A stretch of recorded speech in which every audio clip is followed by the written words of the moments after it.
tulisikiliza hotuba ya Jaji Chande wakati akitoa taarifa yake, lakini kuna mambo kadhaa ambayo kama TLS tuliyabaini, mambo yasiyopungua takribani 7 ambayo TLS iliyabaini. Jambo la kwanza ni ukosefu wa uchunguzi wa kina kinyume na adudi za rejea walizopewa. Tume imetoa maelezo yasiyo na uthibitisho wa kutosha kuhusu mambo nyeti kama utekaji, kupotea kwa watu na mauaji, huku ikitegemea zaidi taarifa za vyombo vya dola bila uchunguzi huru. Moja ya jambo hili ni kusema watu wamekufa, wako mochwari, alafu wakapotea. Tume inaishia hapo hapo bila kufafanua au kwenda zaidi nini kifanyike au nini kilijiri, walitokaje mochwari, nani aliyekuwepo mochwari. Kwa hiyo sisi, yawezekana taarifa yetu iko hapa kwa sababu hatukupata, yawezekana hichi labda kiko ndani ya ile ripoti tungeweza kukiona, lakini sisi tunazungumza kwa muktadha wa hotuba tuliopewa. Hili ni eneo ambalo lilitakiwa lipewe majawabu, kwa sababu kuna Watanganyika, kuna Watanzania ambao kufuatia ndugu zao kuuawa, kuonekana wakiwa mochwari na baadaye kupotea, mpaka leo hawajapata haki ya kuwasitiri ndugu zao kwa heshima. Kwa hiyo tulifikiri ni eneo ambalo tume ilitakiwa kulipa mkazo, hususan vile swala la watu kutekwa na kupotea. Huwezi kusema watu wanatekwa kimapenzi. Mtu kama Humphrey Polepole, huwezi kuniambia ni mtu ambaye ameanza mapenzi ukubwani kiasi ya kwamba anaweza akadanganywa akafichwa chumbani Humphrey Polepole mpaka leo amuone mamake anamtafuta. Haya Mdude katika namna ile, ugomvi wa mapenzi yepi. Kwa hiyo mazingira kama haya tunahitaji majibu ya kina yenye tafiti. Kwa hiyo ilikuwa ni oni letu kwamba kulikuwa na ukosefu wa uchunguzi wa kina. Jambo lingine, kutokuwataja wahusika.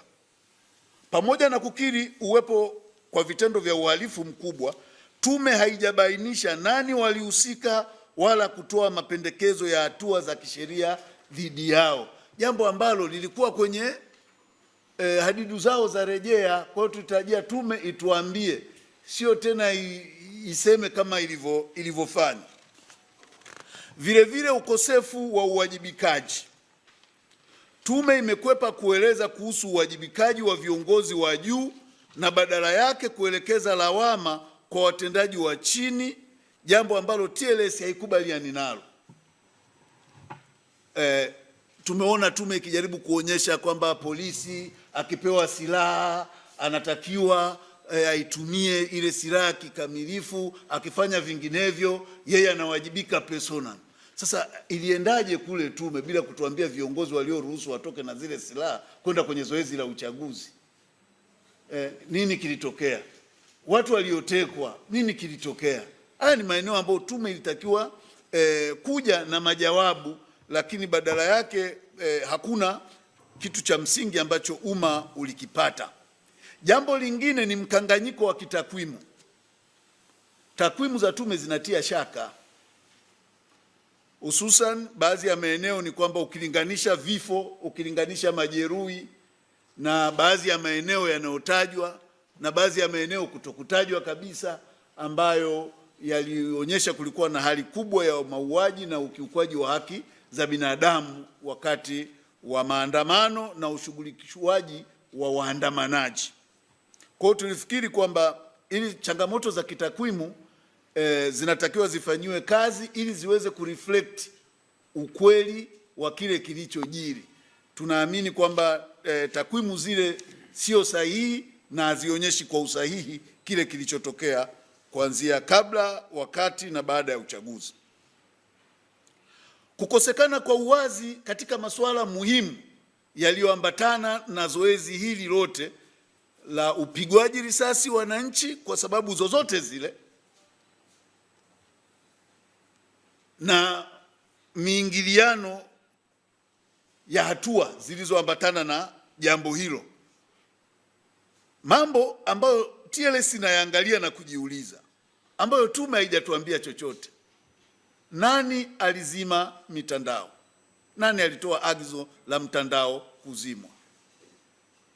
kuzimwa kwa mtandao kulisababisha hasara kiasi gani ya kiuchumi na kiujamii, na mchango wake ulikuwa upi katika kuwazuia wananchi na majeruhi kufikia huduma stahiki za kunusuru maisha yao. Tulitarajia tume ije na jambo katika eneo hilo. Kwa bahati mbaya hatujasikia lolote. Utekaji na upotezwaji wa raia, tumeona tume imezungumzia sana swala la polisi na ikaegemea taarifa pekee za polisi ambazo kimsingi tunafikiri hazikutenda haki katika kuzungumzia masuala ya utekaji katika uhalisia wake. Mkikumbuka kwamba TLS ni moja ya wadau ambao tulitoa taarifa kwa umma na iko wazi kwa vyombo vyote ya watu kutekwa. Katika taarifa ya TLS inaonyesha watu kutekwa, utakuta watu zaidi ya 9 walitekwa na vyombo vya dola vikakana kuwa nao, baadaye wakakutikana polisi kwenye vyombo hivyo vya dola.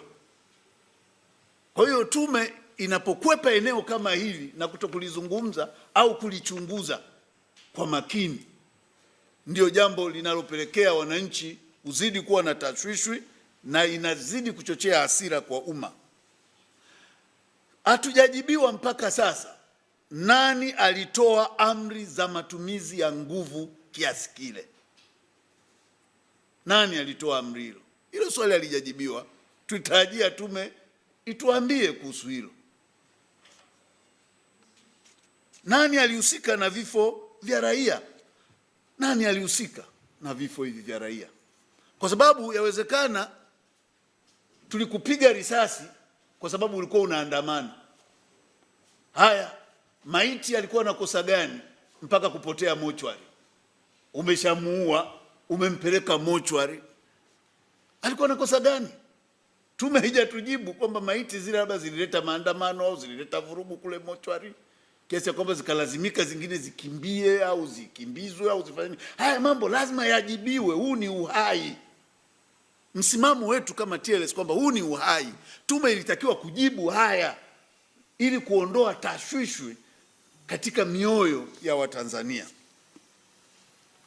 Vile vile swala la ukiukwaji wa haki za binadamu, tume imedogosha madai ya utesaji, ili hali TLS kupitia msaada wake wa kisheria imebaini kuwa watuhumiwa wengi waliteswa, kunyimwa haki zao na kushikiliwa kinyume cha sheria. Wengi mliona watu wamefika wamevunjwa mikono, wengine wamefungwa na katani. Wewe umewahi kuona mtu amevunjwa mikono amefungwa na katani na miti? Mwingine yuko uchi kafika na boksa mahakamani. Mwingine kavaa kadera, unamwona kabisa huyu alikuwa nyumbani amelala.